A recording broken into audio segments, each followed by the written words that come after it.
ॐ पूर्णमदः पूर्णमिदं पूर्णात् पूर्णमुदच्यते पूर्णस्य पूर्णमादाय पूर्णमेवावशिष्यते। हरि ओम। वक्रतुंड महाकाय सूर्यकोटि संप्रभ निर्विघ्नं कुरु मे देव सर्वकार्येषु सर्वदा। अखण्डमण्डलाकारं व्याप्तं येन चराचरं तत्पदं दर्शितं येन तस्मै श्रीगुरुवे नमः।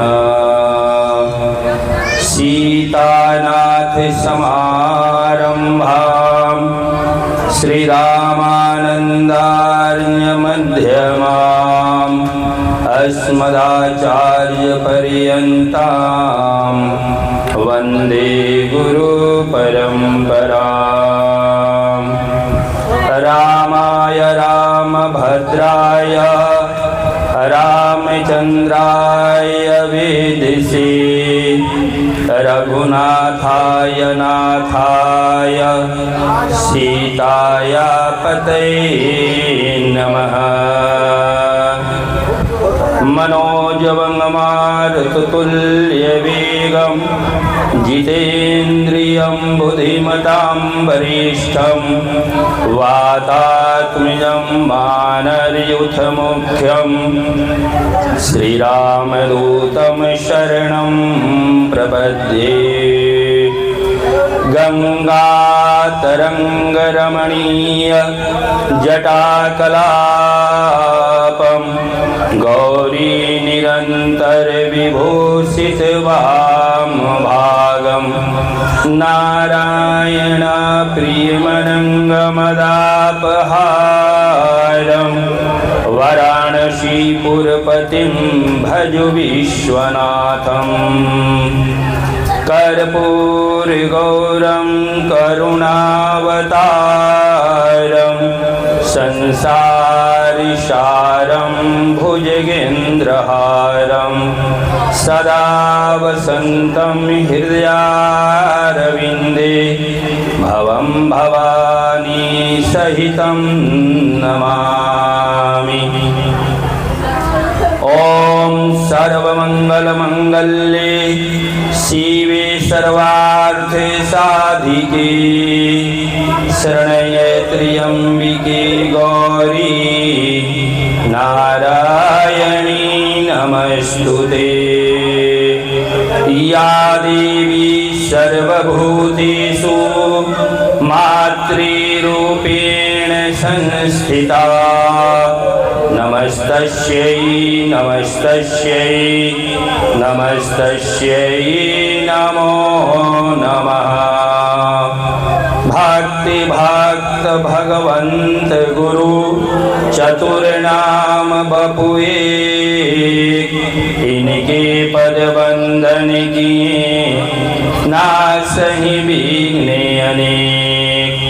श्री राम कथा के रसिक वर भक्तराजमति धीर आई सुआसन लीजिए तेज पुंज कपिवीर।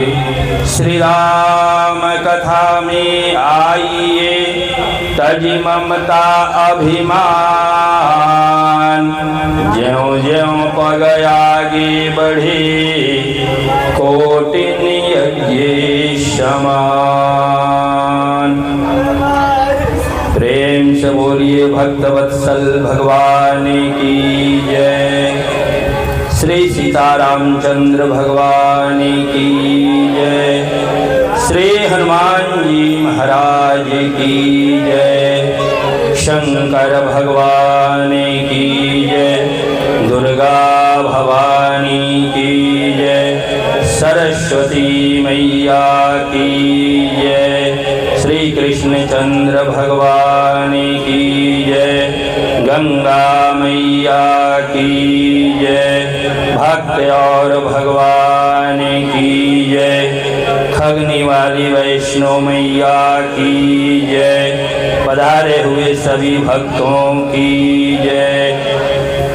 जय जय सीताराम। जय जय राधे श्याम। हर हर महादेव।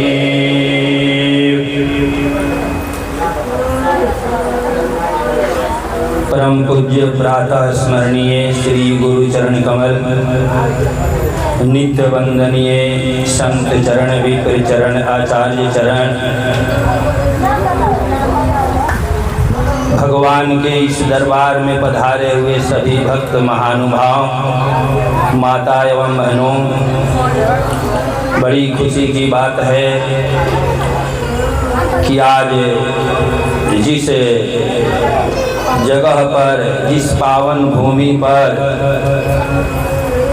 जिस माँ के सुखद गोद में बैठकर हम सब अपने जीवन के अलग लाभ को प्राप्त कर रहे हैं, यह साक्षात ठाकुर जी की कृपा है,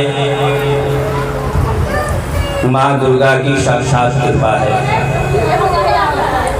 तो थोड़ा भगवत चर्चा करने से पहले हम सब उसके अधिकारी बन जाएं, ताकि भगवत चर्चा जो हो वो हमारे अंतरात्मा में बैठे और हम उसको धारण करें, हम उसको आचरण में लावें। इसके लिए जो कथा की परंपरा है, 2 बार भगवत नाम सब लोग उच्चारण कर लें, सब कोई बोलेंगे। श्री राम जय राम, जय जय राम। श्री राम जय राम, श्री राम जय राम, जय जय राम। श्री राम जय राम, सब बोलेंगे।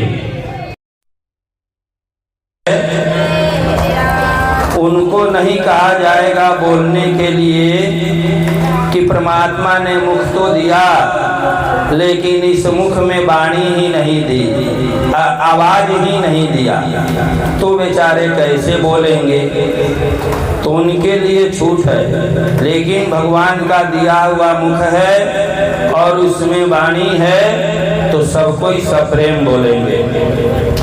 श्री राम जय राम, जय जय राम। श्री राम जय राम, श्री राम जय राम, जय जय राम। श्री राम, श्री राम जय राम, जय जय राम। श्री राम, श्री राम जय राम, जय जय राम। श्री राम,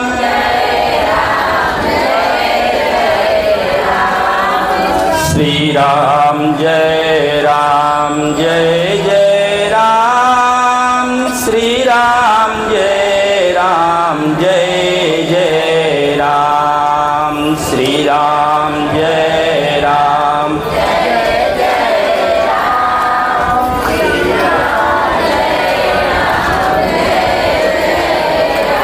श्री राम जय राम, जय जय राम। श्री राम जय राम, जय जय राम।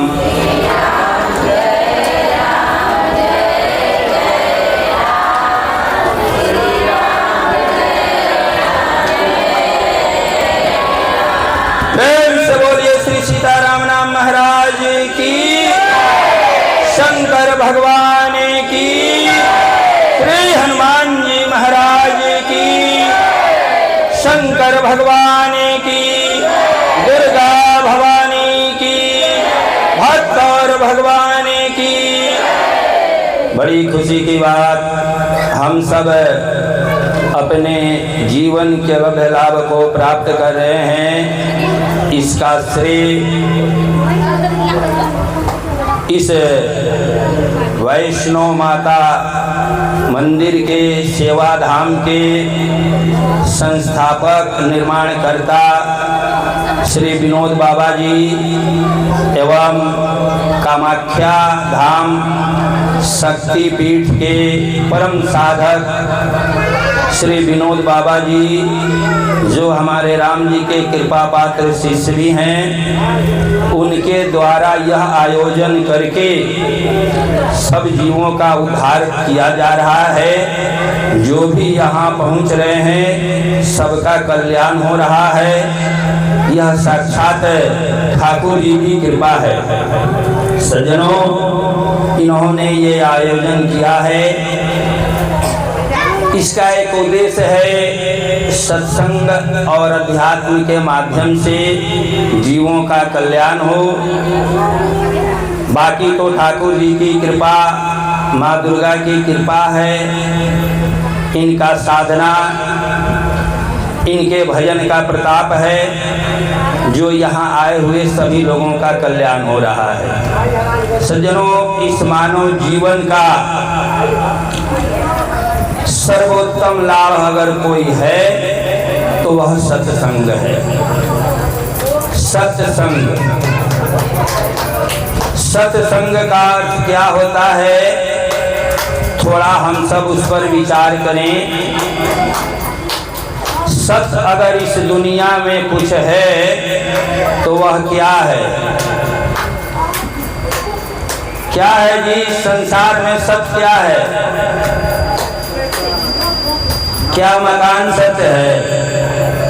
क्या दुकान सत्य है? क्या जमीन सत्य है? क्या संपत्ति सत्य है? गो गोचर जहाँ लगी मन जाई, सो सब माया जानहु भाई। जो हम सोच रहे हैं, ये हमारी दृष्टि जहाँ तक जा रही है, जो हम देख रहे हैं, वह सब माया है, यानी सबका नाश होना है। वह सत्य नहीं है, वह असत है। तो इस संसार में सत्य है क्या? थोड़ा साउंड कम कीजिए, थोड़ा कम में कीजिए, थोड़ा कम रहने दीजिए। इस संसार में सत्य है क्या सज्जनों? तो इस संसार में अगर कुछ सत्य है तो वह परमात्मा है, वह ईश्वर है। बाकी एको हम द्वितीय नास्ति। एक परमात्मा के सिवा जो चीज भी है वह आज है, कल नहीं रहेगा। तो इस संसार में अगर कुछ सत्य है तो वह परमात्मा है। तो यह सत्संग है, यानी परमात्मा से संग करने को सत्संग कहते हैं। परमात्मा से संग करने को सत्संग कहते हैं। तो जब परमात्मा से हम किसी चीज का संग करेंगे तो उसका कल्याण हो जाएगा। अगर हम भोजन तैयार कर रहे हैं, अगर उसमें परमात्मा को मिला दें कि ये परमात्मा के लिए बना रहे हैं, ये परमात्मा को भोग लगाएंगे, तो वह भोजन नहीं रहेगा, वह प्रसाद हो जाएगा। होगा कि नहीं जी? आप कितना हो बढ़िया व्यंजन बना लें और भगवान के निमित्त उसको अर्पण नहीं करें, भगवान को भोग नहीं लगावें, तो वह प्रसाद होगा? चाहे सत्तू ही हो, कोई भी भोजन हो, अगर वो भगवान के निमित्त तैयार कर रहे हैं और भगवान को अर्पण कर रहे हैं तो वह प्रसाद हो जाता है। होता है कि नहीं? तो सज्जनों, जो चीज परमात्मा के संग हो जाए उसी को सत्संग कहते हैं। तो शरीर और मन, यह दो प्रकार का चीज हमारे इस शरीर में है। शरीर तो स्थूल है और मन चलायमान है। तो हम शरीर परमात्मा को देते हैं और मन इस दुनिया में घुमा रहे हैं। तो क्या पूर्ण कल्याण होने वाला है? नहीं होने वाला है। एक व्यक्ति भगवान के पास पहुंचा, बोला प्रभु हम आपको कुछ देने आए हैं। भगवान थोड़ा सा हंसे, कहें जो भी आते हैं हमसे लेने आते हैं, मांगने आते हैं, यह कौन भक्त है जो कहता है कि हम आपको देने आए हैं? भगवान कहें कि तुम क्या दोगे हमें? तो भक्त बोला कि हम सोच रहे हैं कि आपको क्या दिया जाए जो आपके पास नहीं हो। भगवान कहें क्या दे सकते हो तुम? तो कहा भक्त प्रभु विचार कर रहे हैं कि हमारे पास जितनी संपत्ति है, जितना धन है, आपको अगर देते हैं तो फिर ध्यान आता है कि लक्ष्मी तो आपके बाएं भाग में बैठी है। लक्ष्मी तो आपकी अर्धांगिनी है, पत्नी है। तो जिनकी अर्धांगिनी ही लक्ष्मी हो, जिनकी पत्नी ही लक्ष्मी हो, उनको हम आप कितना धन देंगे जी? भगवान बोले तब क्या दोगे? फिर भक्त बोला सोच रहे हैं कि संसार में सबसे बहुमूल्य चीज रत्न होता है। हीरा मोती माणिक पुखराज, ये जितना रत्न है ये सबसे कीमती होता है। अगर सोच रहे हैं कि अगर वो सब आपको हम दें तो फिर ध्यान आता है कि रत्नाकर तो आपका घर है। भगवान का घर कहाँ है? क्षीर सागर में। और जितना भी रत्न निकलता है वो कहाँ से निकलता है? सागर से, समुद्र से। तो जिसका घर ही रत्न में हो, समुद्र में हो, उसको हम कितना रत्न देंगे? भगवान बोले तुम क्या दे सकते हो हमको? भक्त बोला नहीं प्रभु हम देने आए हैं और आपको कुछ देंगे। तो भगवान बोले कि बोलो क्या दोगे? भक्त बोला आपके पास सब चीज है लेकिन आपके पास मन नहीं है। भगवान के पास मन नहीं है। अगर मन होता, जरा सोच के देखिए, एक व्यक्ति का जान लेता है, उसमें भी वही परमात्मा है, और जो जान मार रहा है उसमें भी वही परमात्मा है, लेकिन रोकने वाले हैं, रोकने वाले नहीं। भगवान के पास मन नहीं होता है। वेद भी कहता है कि भगवान के पास मन नहीं है।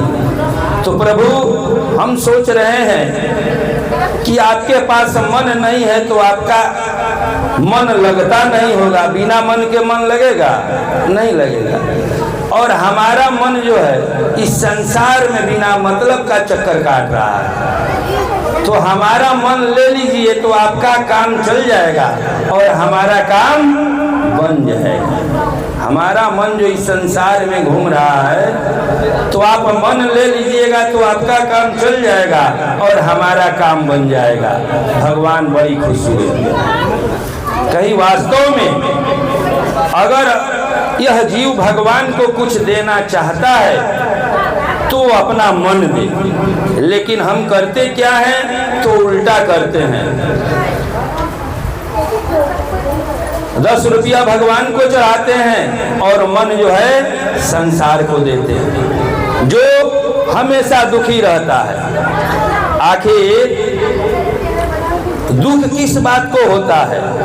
इस शरीर में हम दुखी हैं तो किस बात से है? मन के चलते हैं। नहीं, अगर 1 लाख रुपया हमें मिल जाए तो क्या 4 हाथ हो जाएगा? 4 आंख हो जाएगा। 1 लाख रुपया चला जाए अगर हमारा तो क्या 1 अंगुली कम हो जाएगा? नहीं होगा। मन दुखी होता है और मन सुखी होता है। तो अगर परमात्मा को कुछ देना है तो मन दीजिए, लेकिन हम उल्टा करते हैं। मन संसार को देते हैं और वस्तु पदार्थ भगवान को देते हैं। वस्तु पदार्थ से भगवान को क्या तात्पर्य है भगवान उसका क्या करेंगे? जब तक उसके साथ हम अपना मन नहीं देंगे, भगवान उसको अर्पण करने वाले नहीं हैं। तो सत्संग में मन लगाना चाहिए, लेकिन सत्संग में भी अगर हम बैठते हैं तो तन तो हमारा सत्संग में रहता है, लेकिन मन जो है बाहर घूमता है कि नहीं जी? यहाँ बैठे हैं हम, तन तो हमारा है लेकिन मन बाहर घूम रहा है, यानी संसार के कामनाओं में, ये नहीं हुआ, ये होना है, वो होना है। तो सत्संग अनिवार्य है। सत्संग यानी परमात्मा का संग। जब तक हम परमात्मा का संग नहीं करेंगे, जिस चीज को हम परमात्मा में लगा देंगे, तन लगा देंगे तो तन पावन हो जाएगा, धन लगा देंगे तो धन पावन हो जाएगा, मन लगा देंगे तो मन पावन हो जाएगा। तो इसलिए सत्संग अनिवार्य है। इस संसार में अगर दुर्लभ कुछ है तो दो ही वस्तु है। पूज्यपाद श्री गोस्वामी तुलसीदास जी कहते हैं कि दारा सुत और लक्ष्मी पापी को भी हो, संत समागम हरि कथा जग में दुर्लभ दो। इस संसार में दो ही वस्तु दुर्लभ है। कौन कौन चीज? तो सत्संग और भगवान की कथा। यह हमारे पुण्य से नहीं मिलता है, यह भगवान की कृपा से मिलता है, यह भगवान की कृपा से मिलता है। आप विचार करके देखें, अगर इस संसार में हम सब चीज पा लिए, अगर परमात्मा का हमको अनुभव नहीं हुआ तो हम कुछ नहीं पाए। काहे कि जो चीज पाए सब यही का है, यही रह जाएगा। इसलिए सत्संग अति अनिवार्य है। इस सत्संग से हमारा जो मन दुखी है वह सुख को प्राप्त करता है। आखिर शरीर का भोजन क्या है? दाल रोटी चावल घी दूध दही, यह शरीर का भोजन है। पूछा जाए कि मन का भोजन क्या है, तो मन का भोजन है सत्संग। मन का भोजन सत्संग है। इसलिए सत्संग सब कोई करे। और सत्संग में क्या होता है? सत्संग में जो संत महानुभाव, जो संत आपको निर्देश देते हैं भगवान की कथा के माध्यम से कि आप अपने जीवन में ऐसा करें, आप अपने जीवन में ऐसा उतारें। अगर आप उसको उतार लिए तो आपका कल्याण होगा, अगर नहीं उतारें तो उससे विशेष कोई लाभ होने वाला नहीं है। तो यही कार्य हमारे इस खगनी वैष्णो माता मंदिर के संस्थापक श्री विनोद बाबा जी यह सत्संग और अध्यात्म के माध्यम से आप सभी हम सभी जीवों का कल्याण करने के लिए यह आयोजन संभवतः हर 15 दिन 1 महीना पर आयोजन करते हैं, जिसमें आप सब आते हैं और आके इसका लाभ प्राप्त कर रहे हैं और प्राप्त करते रहेंगे। सज्जनों, यह सत्संग जो है इस जीवन का सर्वोत्तम लाभ है। इस जीवन का अगर कुछ लाभ है तो वह सत्संग है। श्री राम जय राम।